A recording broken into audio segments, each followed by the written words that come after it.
إن الحمد لله نحمده ونستعينه ونستغفره ونؤمن به ونتوكل عليه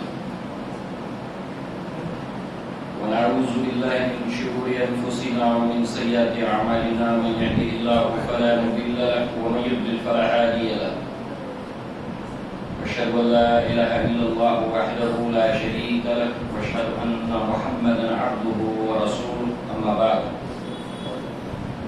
يا أيها الذين آمنوا اتقوا الله حق تقاته ولا تموتن إلا وأنتم مسلمون يا أيها الناس اتقوا ربكم الذي خلقكم من نفس واحدة وخلق منها زوجها وبث منهما رجالا كثيرا ونساء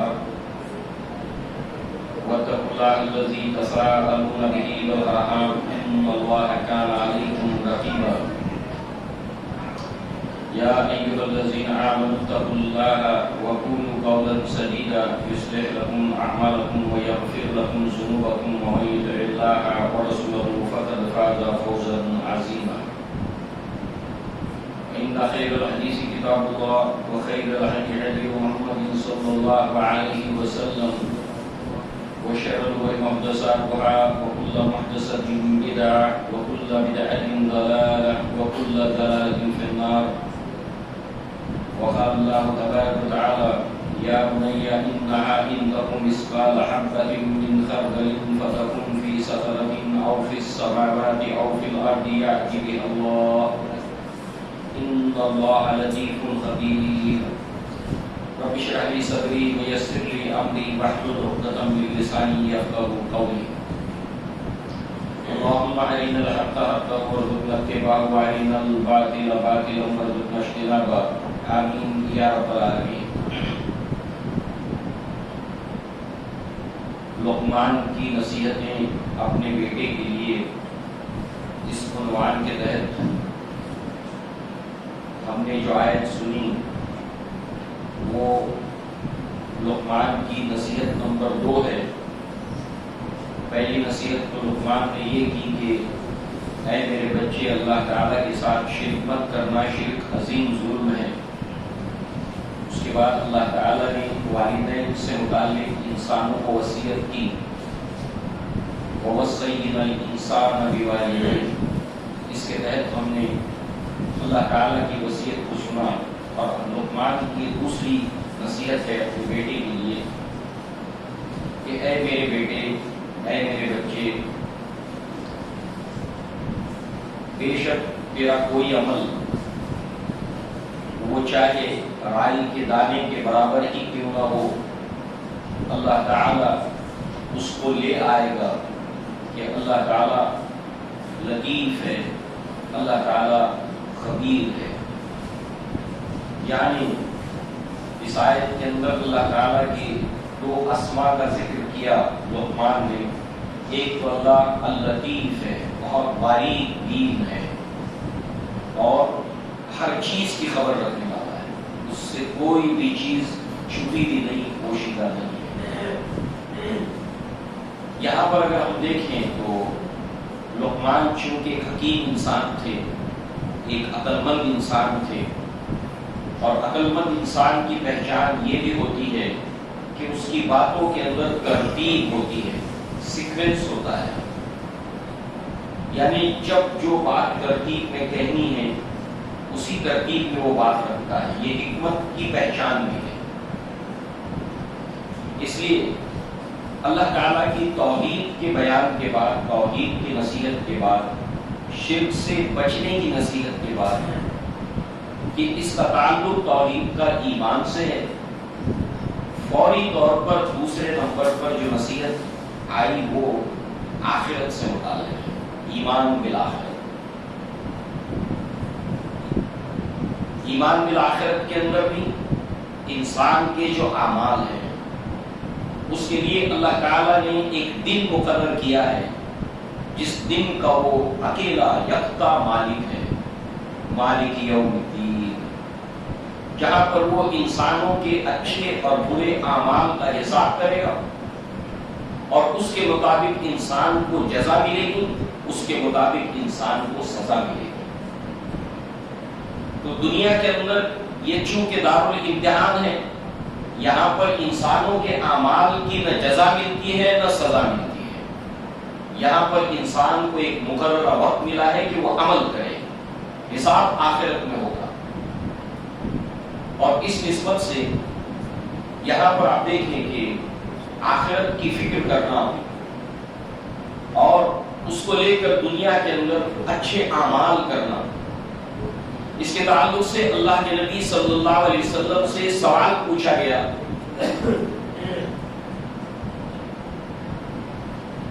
کہ اللہ کے نبی صلی اللہ علیہ وسلم عقل مند انسان کون ہے، دانشمند انسان کون ہے، دور اندیش انسان کون ہے، دور درشی جو دور کر دیکھتا، دور اندیش ویژنری۔ اب ظاہر سی بات ہے کہ یہاں پر اللہ کے نبی صلی اللہ علیہ وسلم کا جو جواب ہے وہ قابل غور ہے۔ اللہ کے نبی نے فرمایا کہ القیس من دان نفسہ وعمل لما بعد الموت، ترمذی کی روایت ہے۔ اللہ کے نبی نے فرمایا کہ عقل مند انسان وہ ہے، دانشور انسان وہ ہے، سمجھدار انسان وہ ہے جو اپنے نفس کو پہچانے اور عمل کرے، کب کے لیے؟ موت کے بعد آنے والی زندگی کے لیے عمل کرے۔ وہ اصل میں سمجھدار ہے، وہ اصل میں عقل مند ہے۔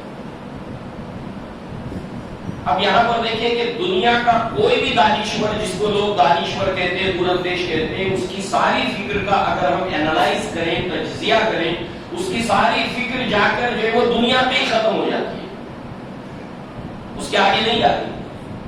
بڑے سے بڑا سائنسدان ہو، فلسفی ہو، مگر اس سے بھی آگے جس کی سوچ جاتی ہے وہ اصل میں دور اندیش ہے، دانشور ہے، وہ ہے مرنے کے بعد کی زندگی پر جو نگاہ رکھتا ہے، وہ اصل میں عقل مند ہے، دانشور ہے، سمجھدار ہے، اور اس کو دیکھ کر اس کی وہ تیاری بھی کرتا ہے۔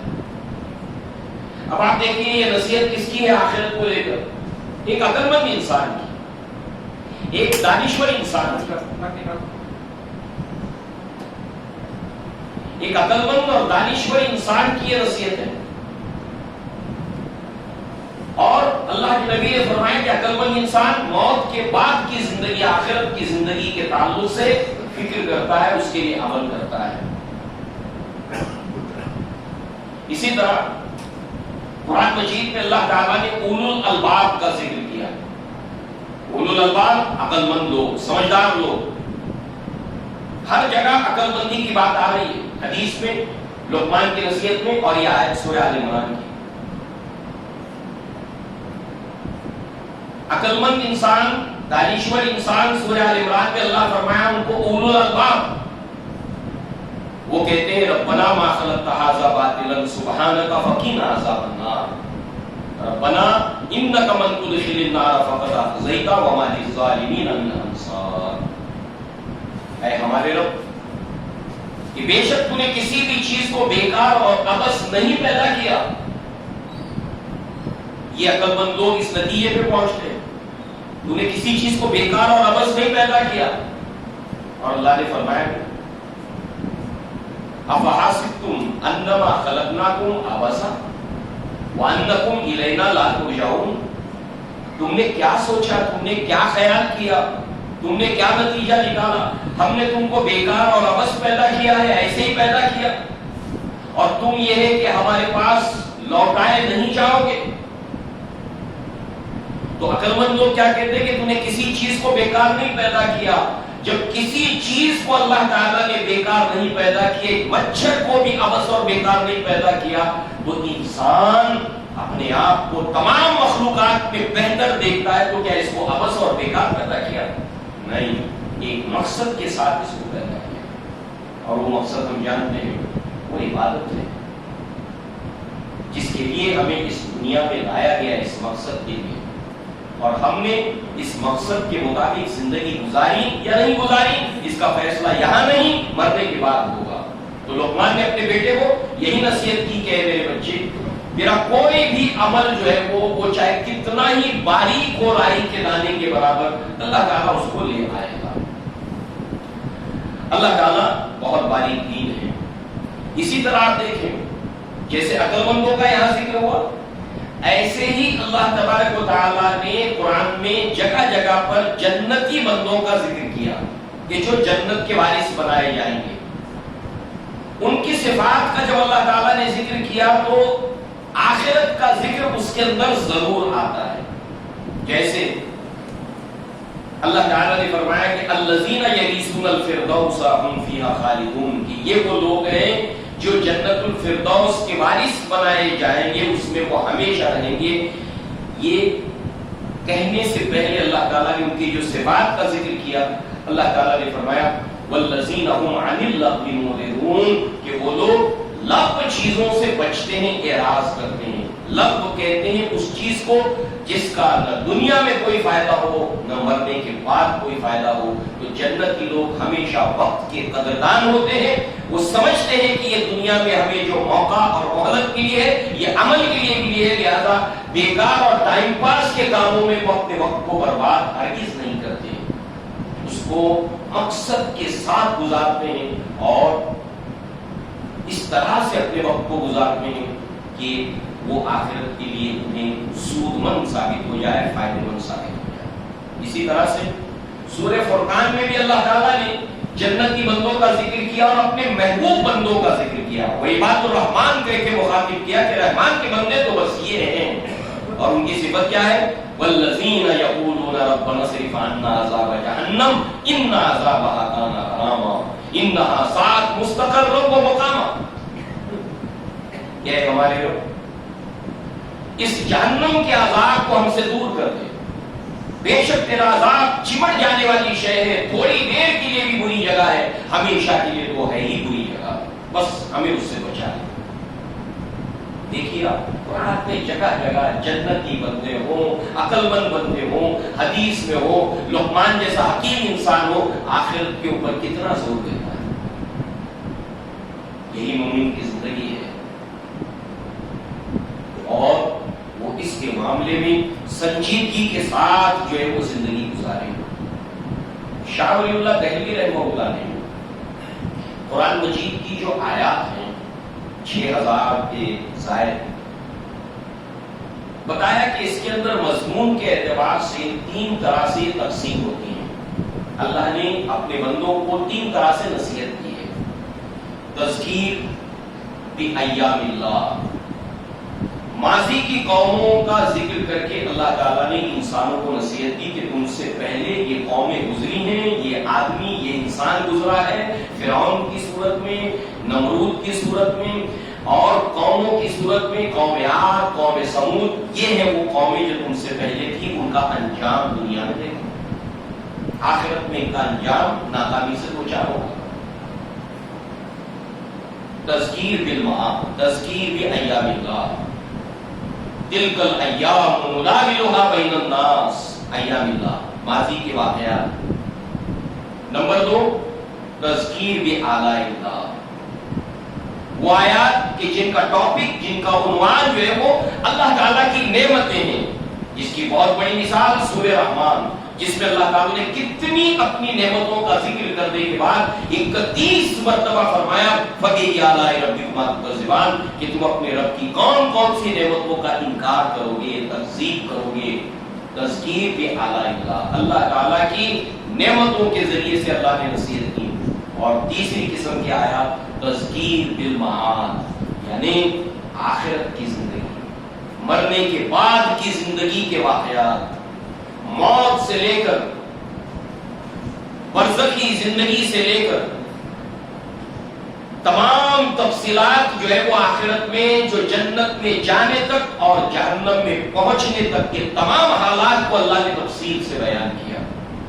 اور آپ دیکھیے قرآن کے کسی بھی صفحے کو آپ کھولیے، کوئی صفحہ کھولیا، کوئی بھی صفحہ آپ کو آخرت کے عنوان سے خالی نہیں ملے گا، ہر صفحے کے اوپر آخرت، اتنا زور آخرت کے اوپر دیا کیونکہ اس کی اہمیت ہے۔ کہیں انسان دنیا کی زندگی کے دھوکے میں نہ پڑ جائے، اس لیے قرآن کے ہر صفحے پر اللہ تبارک و تعالیٰ نے آخرت کے ذریعے سے یاد دلایا ہے۔ سورہ فاتحہ کو لے لیجیے، مالک یوم الدین۔ سورہ بقرہ شروع ہوتی ہے الف لام میم ذالک الکتاب لا ریب فیہ ھدی للمتقین الذین یؤمنون بالغیب، آخرت کے اوپر یقین رکھتے ہیں، غیب مرنے کے بعد کی زندگی۔ اس اعتبار سے اس کے تعلق سے ہمیں اس کی اہمیت کا پتہ چلتا ہے کہ کس قدر جو ہے وہ آخرت کو لے کر ایک مسلمان کو، ایک مومن کو سنجیدہ رہنا چاہیے۔ اللہ کے نبی صلی اللہ علیہ وسلم جب صبح بیدار ہوتے تھے تو آپ کی دعاؤں میں ایک دعا ملتی ہے، اللہم انت الحق، اے اللہ تو حق ہے، ووعد الحق، تیرا وعدہ حق ہے، وقولک حق، تیرا قول حق ہے، ولقاءک حق، تیری ملاقات حق ہے، والجنت حق والنار حق، تیری جنت حق ہے، تیری آگ، تیری جہنم حق ہے۔ تو اس اعتبار سے آپ دیکھیے کہ لقمان نے اپنے بیٹے کو نصیحت کرتے ہوئے آخرت کو لے کر کہ اللہ تعالیٰ ہر چھوٹے سے چھوٹا عمل بھی جو ہے وہ انسان کے سامنے لے آئے گا، اللہ لطیف ہے اور اللہ خبیر ہے۔ لہذا اس اعتبار سے آپ دیکھیں کہ ایک روایت ملتی ہے مسلم شریف کے اندر، اور اس کے اندر مرنے کے بعد جی اٹھنے کو لے کر اللہ کے نبی صلی اللہ علیہ وسلم نے اس کا نقشہ کھینچا ہے۔ ابو ہریرہ اس کے راوی ہیں، کہتے ہیں کہ اللہ کے رسول صلی اللہ علیہ وسلم نے فرمایا کہ ما بین نفختین 40، کہ دو نفخ، دو سور جو پھونکا جائے گا، اسرافیل علیہ السلام سور پھونکیں گے، ان سوروں کے درمیان جو ہے وہ 40 کا فاصلہ ہے، 40 کا ڈسٹنس ہے۔ پوچھا سننے والوں نے ابو ہریرہ سے، یا ابو ہریرہ 40 یوما، قال ابیت، کیا 40 دن؟ کہا کہ نہیں جانتا میں۔ دوسرے قال 40 شہرا، قال ابیت، میں نہیں جانتا 40 مہینے۔ قال 40 سنتا، قال ابیت، کہا نہیں جانتا 40 سال۔ اللہ کے نبی نے 40 کہا کہ دونوں سوروں کے درمیان 40 کا فاصلہ ہے۔ اس کے بعد ثم ينزل الله من السماء ماء، اس کے بعد جب دوسرا سور، پہلا سور پھونکے جانے کے بعد سب کے سب ختم ہو جائے گی، زمین ہموار کر دی جائے گی، نشیب و فراز اس کے اندر کچھ بھی باقی نہیں رہے گی، اور اس کے بعد جو ہے وہ پوری زمین سمتل ہے، ہموار ہے۔ اس کے بعد اللہ تعالیٰ آسمان سے بارش کو برسائے گا، اور پھر کیا ہوگا؟ اس کے بعد فَيَنْبِتُونَ كَمَا يُنْبَتُ الْبَقْلُ، اس طریقے سے انسان زمین میں سے نکلے گا جس طریقے سے تم دیکھتے ہو کہ زمین میں سے آسمان سے بارش برسنے کے بعد نباتات اگتی ہیں، وہ پانی جائے گا۔ اور اللہ کے نبی نے فرمایا کہ جو یہ زمین کے اندر انسان مدفون ہے، وَلَيْسَ مِنَ الْإِنسَانِ شَيْءٌ إِلَّا يُبْلَى إِلَّا عَظَمًا وَاحِدًا وَهُوَ عَجَبُ الذَّنْبِ وَمِنْهُ يُرَقَّبُ الْخَلْقُ يَوْمَ الْقِيَامَةِ، جب یہ آسمان سے بارش برسے گی اس کے بعد انسان کے اندر کوئی چیز نہیں بچے گی سوائے عجب الذنب، اور وہ ایک ہڈی یا ایک سیل ہے جس کو جا کر وہ بارش کا پانی چھوئے گا اور انسان بن کر تیار ہوگا اور زمین سے نکل آئے گا جیسے نباتات اگاتے ہیں، اور پھر سارے کے سارے یوم الحشر ہوگا، سارے انسانوں کو ہانک کر جو ہے وہ حشر جمع کیا جائے گا ایک میدان کے اندر، وہاں سے پھر انسان کے حساب کا آغاز ہوگا، عالم برزخ کے بعد اس زندگی کی شروعات ہوگی۔ لہذا یہاں پر آپ دیکھیے کہ آخرت کو لے کر بڑی تفصیلات قرآن مجید کے اندر پوری ڈیٹیل بتائی گئی ہے، مگر بالخصوص لقمان نے کس چیز کا ذکر کیا؟ تیرا کوئی بھی عمل چاہے رائی کے دانے کے برابر کیوں نہ ہو، اب کیا ہو گیا؟ عمل کی کوانٹیٹی ہوگی، چھوٹا سا عمل چھوٹا سا عمل ہے. یعنی انسان چھوٹی سے چھوٹی نیکی کو چھوٹا نہ سمجھے. اللہ نے توفیق دی ہے, کر کے گزر جائے, بعد میں موقع نہیں ملے گا.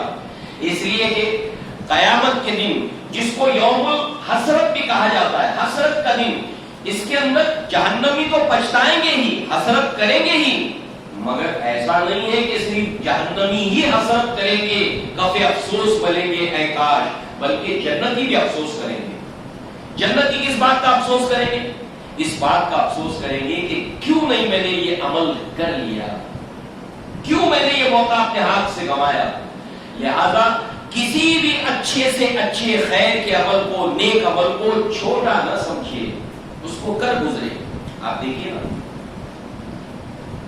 وہ عمل چاہے اچھا ہو چاہے برا ہو, مثقال ذرۃ خیرا یرا ومن یعمل مثقال ذرۃ شرا یرا. مطلب تو آپ جانتے ہیں. کیا آپ نے نہیں سنا کہ اللہ کے نبی صلی اللہ علیہ وسلم نے ایک عورت کو جنت میں دیکھا, اللہ نے اس کی مغفرت کی. کیوں؟ کس لیے؟ اگرچہ کہ وہ خطاکار تھی, گناہگار تھی, مگر اس نے ایک پیاسے کتے کی پیاس کو بجھایا تھا. جو پیاس کی وجہ سے کیچڑ میں اپنی زبان کو, اس کے ذریعے سے اپنی پیاس کو بجھانے کی کوشش کرتا تھا, اس نے اپنے کپڑے کو پانی میں ڈبویا, اس کو بھگو کر جو ہے وہ اس نے اس کے منہ کے اندر جو ہے پانی کو نچوڑ کر اس کی پیاس کو بجھایا. اللہ رب العزت نے اس عمل کو پسند کیا. اب آپ دیکھیے, چلتے پھرتے ہمیں کتنے ایسے مواقع ملتے ہیں کہ اللہ کے نبی نے فرمایا کہ تم اگر راستے میں کوئی تکلیف دہ چیز کو دیکھو تو اس کو ہٹاؤ. کوئی پتھر ہے, کوئی کیلا ہے, کوئی کانچ ہے, چھوٹا مت سمجھو اس عمل کو. کیا جبکہ کوئی نمازی انسان, کوئی مومن انسان جو ہے وہ چلتے چلتے اس کا پاؤں زخمی ہو جائے, وہ ٹھوکر کھا جائے. کسی عمل کو تم چھوٹا مت سمجھو. مثقال ذرۃ, ذرے کے برابر بھی عمل اس کو تولا جائے گا, اچھا ہو چاہے برا ہو. دوسری طرف آپ دیکھیے, یہ تو خیر کا عمل تھا. اللہ کے نبی صلی اللہ علیہ وسلم نے اس عورت کا بھی ذکر کیا کہ جو جہنم میں تھی, اور وجہ کیا تھی؟ وجہ یہ تھی کہ اس نے بلی کو پالا, اس کو بھوکا رکھا, نہ اس نے اس کو کھلایا, نہ اس کو آزاد چھوڑ دیا کہ وہ اپنے سے کھائے پیے. اللہ رب العزت نے اس کے اس گناہ کی پاداش میں کہ اس مخلوق کو اس نے ایذا پہنچائی, تکلیف پہنچائی, اللہ تبارک و تعالیٰ نے اس کو جہنم میں ڈالا. معلوم کیا ہوا ان دونوں مثالوں سے؟ انہا ان تکم مثقال حبۃ من خردل فتکن فی صخرۃ او فی السماوات او فی الارض یأتی بہ اللہ. کہ اے میرے بچے یاد رکھ کہ تیرا کوئی بھی عمل چھوٹے سے چھوٹا جو رائی کے دانے کے برابر بھی کیوں نہ ہو, اور پھر تو نے اس کو کہیں بھی کیا ہو. اب یہ ہو گیا کوانٹٹی عمل کی, اور ایک عمل جو انسان کرتا ہے وہ کسی جگہ پر کرتا ہے, کسی پلیس کے اوپر کرتا ہے.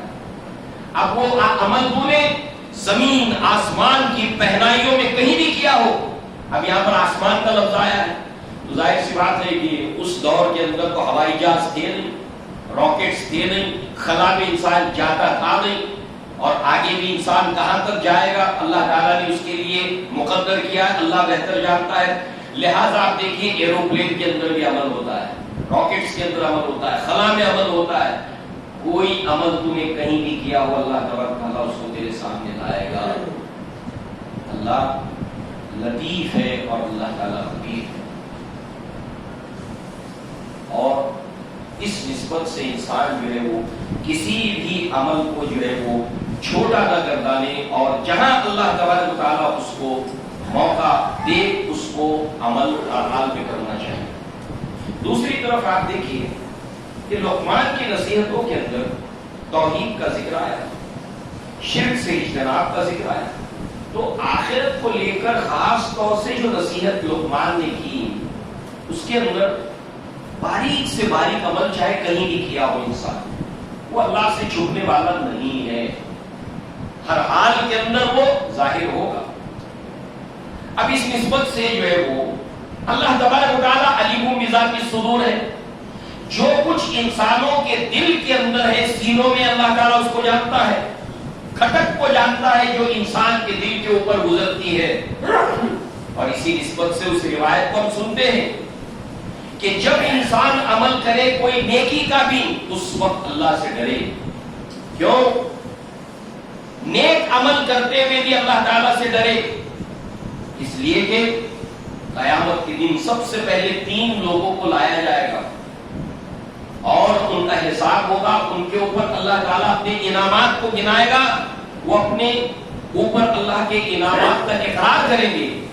اللہ تبارک و تعالیٰ ان سے کہے گا تم نے پھر اس سے کیا کیا میری اس نعمت سے. ایک کہے گا میں نے تیرے علم کو لوگوں کے اندر پھیلایا, دنیا میں پھیلایا. دوسرا کہے گا کہ تو نے جو مجھے مال دیا تھا اس کو میں نے تیری راہ میں خرچ کیا.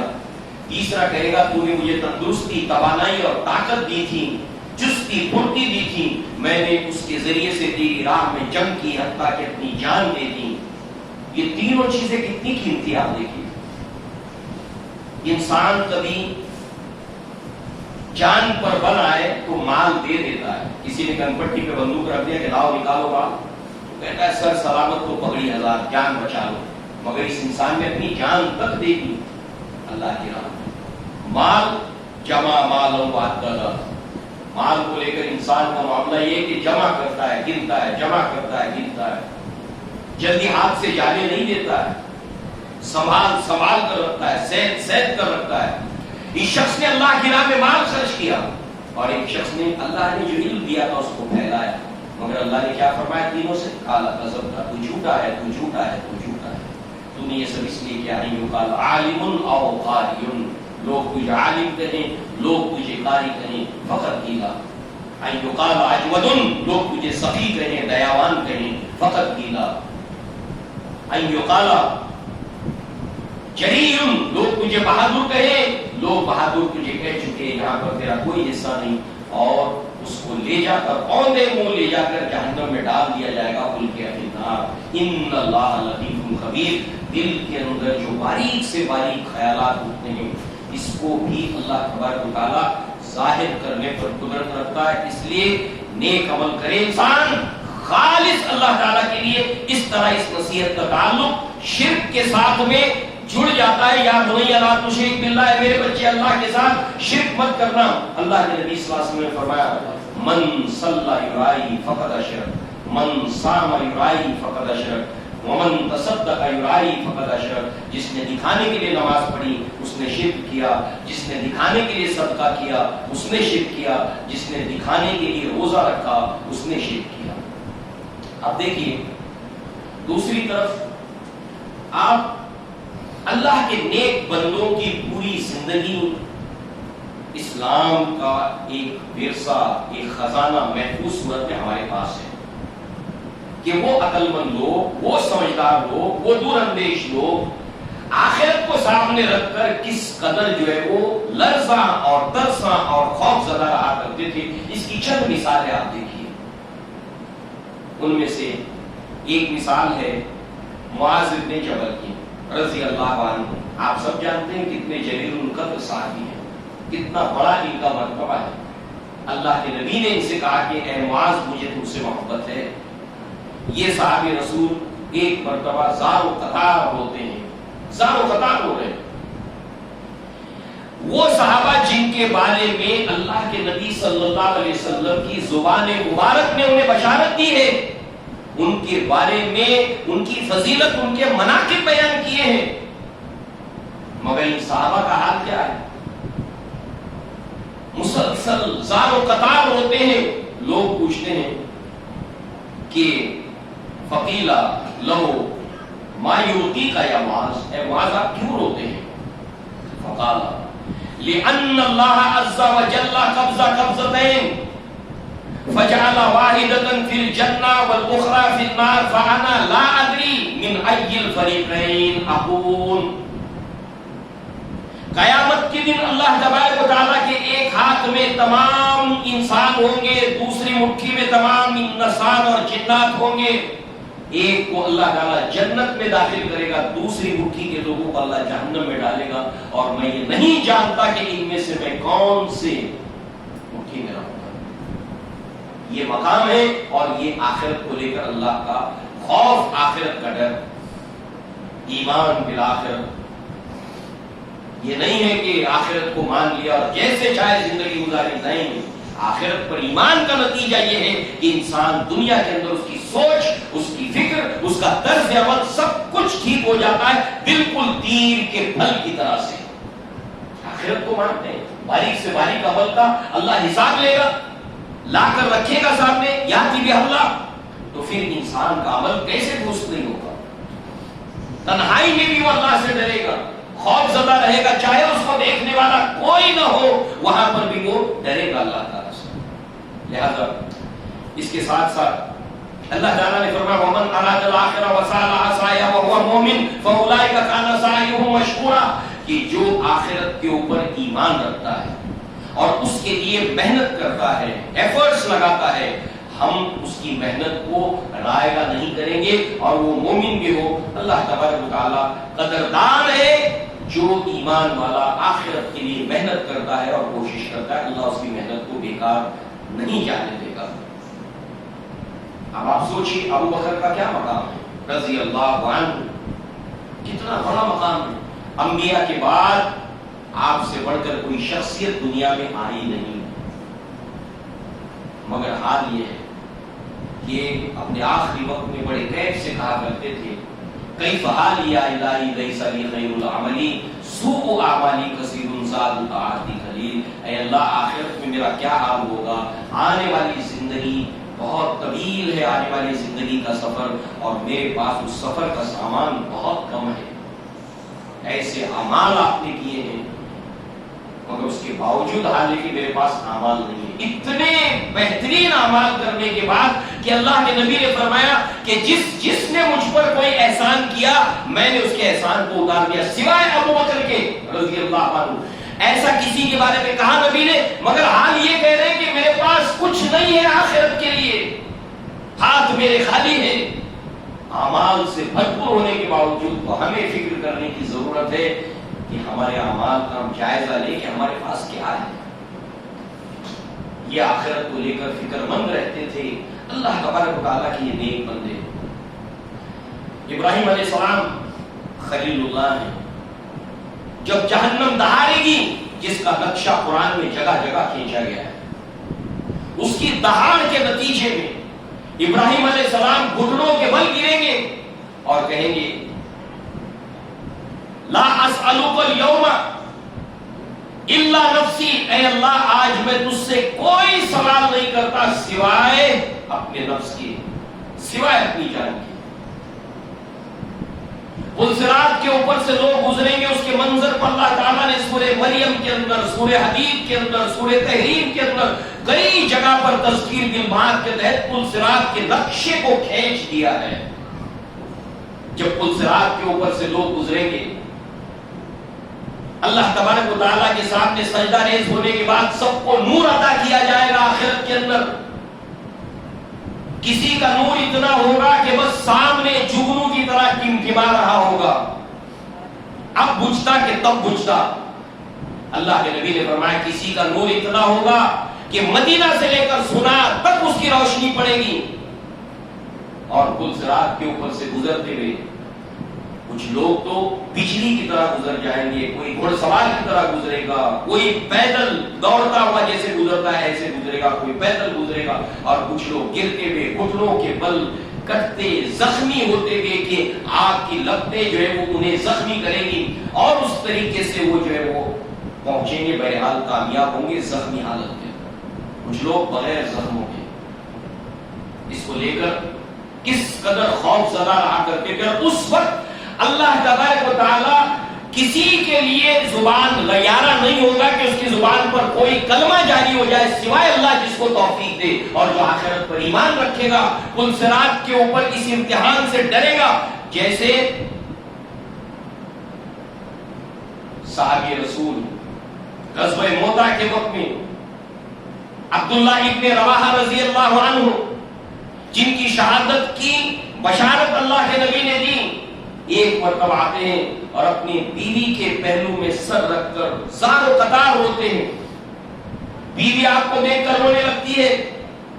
عبداللہ ابن رواحہ کہتے ہیں کہ تم کیوں رونے لگی؟ میں تو اس لیے رونے لگا کہ مجھے وہ آیت یاد آ گئی جو سورہ مریم میں ہے، وَإِن مِّنكُمْ إِلَّا وَارِدُهَا، تم میں کوئی بھی ایسا نہیں ہے جس کو اس صراط کے اوپر سے گزرنا نہ پڑے، ہر ایک کو گزرنا ہے۔ مجھے وہ یاد آ گئی اور میں نہیں جانتا کہ ہمارا اس وقت کیا معاملہ ہوگا، ہم گزر جائیں گے نہیں گزریں گے۔ معاذ بن جبل خود کہتے ہیں کہ مومن اس وقت تک پرسکون نہیں ہوگا جب تک کہ اس پل صراط کو پار نہ کر لے۔ یہ ہے صحابہ کرام کا مقام اور مرتبہ جنہوں نے اللہ کے نبی صلی اللہ علیہ وسلم کی زبان خوشخبری سنی۔ اور عمرو بن العاص رضی اللہ عنہ آخری وقت ہے، اپنے چہرے کو دیوار سے سمٹایا ہے، سالوں قطار روتے ہیں آخرت کو سوچ کر کہ اب تو وقت آ گیا جانے کا، انجام کیا ہوگا اللہ بہتر جانتا ہے۔ اس آخرت کے خوف سے روتے تھے اور ہم سب جانتے ہیں آخرت کے خوف سے، اللہ کے ڈر سے جس کی آنکھوں میں آنسو کا ایک قطرہ بھی آئے گا گزرے گا، قیامت کے دن اللہ تعالیٰ جب کسی کے لیے کوئی سایہ نہیں ہوگا، اللہ تعالیٰ عرش کے سائے میں اس کو جگہ دے گا۔ تنہائی میں اس آخرت کو سوچ کر اللہ کے ڈر سے آنکھوں سے آنسو کا نکل جانا۔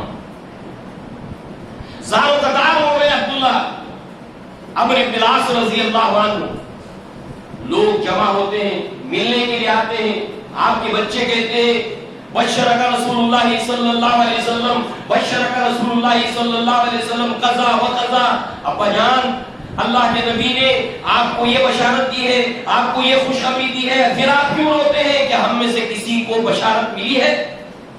جنہیں نبی کی زبانی بشارت ملی تھی وہ رو رہے زار و قطار آخرت کے بارے میں سوچ کر، کہتے ہیں دیوار سے چہرے کو ہٹا کر کہ سنو میری زندگی کے 3 مرحلے ہیں، 3 ٹرننگ پوائنٹس میری زندگی ان 3 ٹرننگ پوائنٹس سے ہو کر گزری ہے۔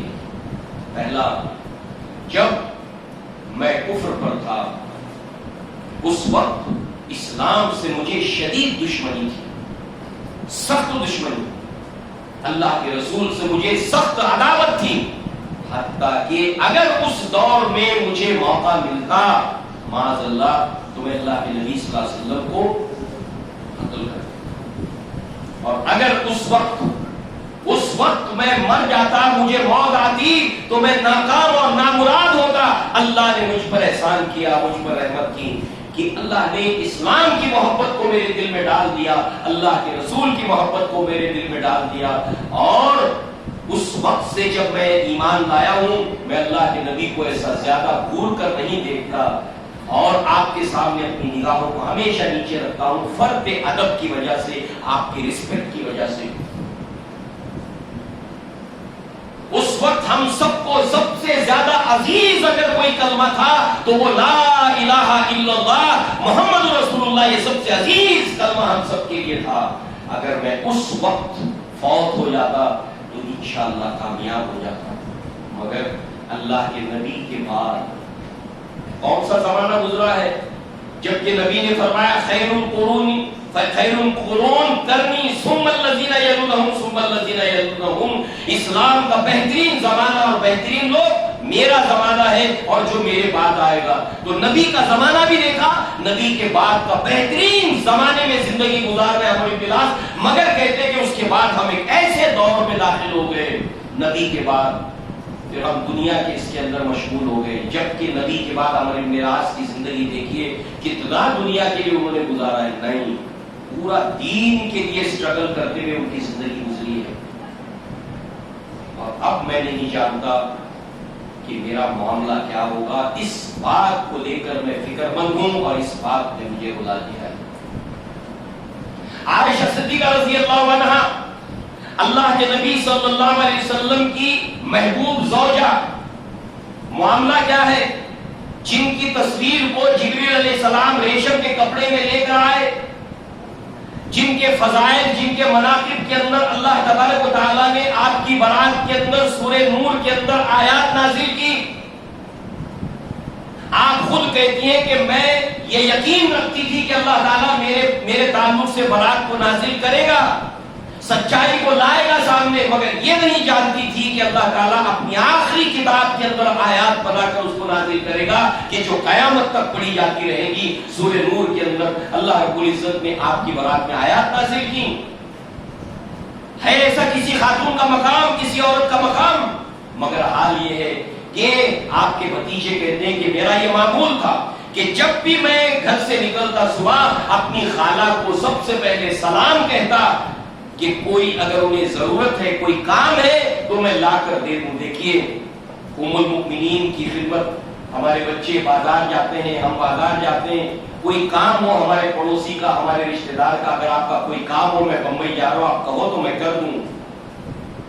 کسی عمل کو چھوٹا نہیں جاننا. لہذا جو ہے وہ انتظار کرتے رہے, کیونکہ اس وقت آپ نماز کے اندر تھیں اور ایک آیت کو بار بار دہراتی تھیں. لقد من اللہ علینا ووقانا عذاب السموم. اس اللہ تعالیٰ نے ہم پر بڑا احسان کیا کہ ہمیں عذاب سموم سے بچا لیا. یہ عذاب سموم کیا ہے؟ یہ ڈائریکٹلی آگ انسان کو نہیں چھوئے گی, بلکہ آگ کی لپٹ کی وجہ سے اس کی جو حدت ہوتی ہے, اس کا جو ٹیمپریچر ہوتا ہے, آگ نے ڈائریکٹ جسم کو ٹچ نہیں کیا ہے, مگر اس کی گرمی, اس کا ٹیمپریچر اتنا ہے کہ انسان کے چہرے کی کھال جھلس کر گر جائے گی اس کی گرمی کی وجہ سے, اس کی حدت کی وجہ سے. آج ہماری مائیں اور بہنیں غریب سے غریب کیوں نہ ہو, اپنے چہرے کو سنوارنے کے لیے جو ہے وہ پاؤڈر, میک اپ, جس قدر اللہ نے اس کو توفیق دی ہے اس کو خرچ کرتی ہیں. مہینے میں 100 روپیہ, 200 روپیہ, 500 روپیہ, اور جو بہت زیادہ پیسے والی ہے وہ تو لاکھوں روپیہ, کروڑوں روپیہ اپنے چہرے کو سنوارنے میں لگاتی ہیں. کبھی آئینے کے سامنے کھڑے ہو کر یہ بھی سوچتی ہیں کہ یہ جو کھال چہرے کی ہے یہ عذاب سموم سے جھلس کر گر جائے گی. دنیا میں اپنے اس چہرے کو سنوارنے کی تو فکر ہے, آخرت میں اللہ اس آگ سے بچا لے اس کی فکر ہے, جیسے ام المؤمنین اس بات کی فکر کر رہی ہے. آپ انتظار کر کر کے چلے گئے, پھر واپس لوٹ کر آئے تو اسی آیت کو دہرائی جاتی تھی, روئی جاتی تھی, دہرائی جاتی تھی, روئی جاتی تھی. دوستو, عزیز و بزرگوں, آخرت حق ہے. ہر چھوٹے سے چھوٹا عمل, بڑے سے بڑا عمل, اس کا اللہ تعالیٰ آخرت میں حساب لے گا. اس لیے یہ جو ہمیں موقع ملا ہے دنیا کے اندر, اس کو ہرگز ضائع نہیں کرنا چاہیے, اور آخرت کے لیے جو بن پڑے ہمیں اس کے لیے محنت کرنی چاہیے, کوشش کرنی چاہیے. اللہ تعالیٰ سے دعا ہے کہ اللہ تعالیٰ ہمیں دین کی سمجھ عطا فرمائے اور آخرت کے لیے زندگی گزارنے کی ہمیں توفیق عطا فرمائے. اقول قولی ھذا واستغفر اللہ لی ولکم ولسائر المسلمین والمسلمات وآخر دعوانا الحمد للہ رب العالمین. السلام علیکم ورحمۃ اللہ وبرکاتہ.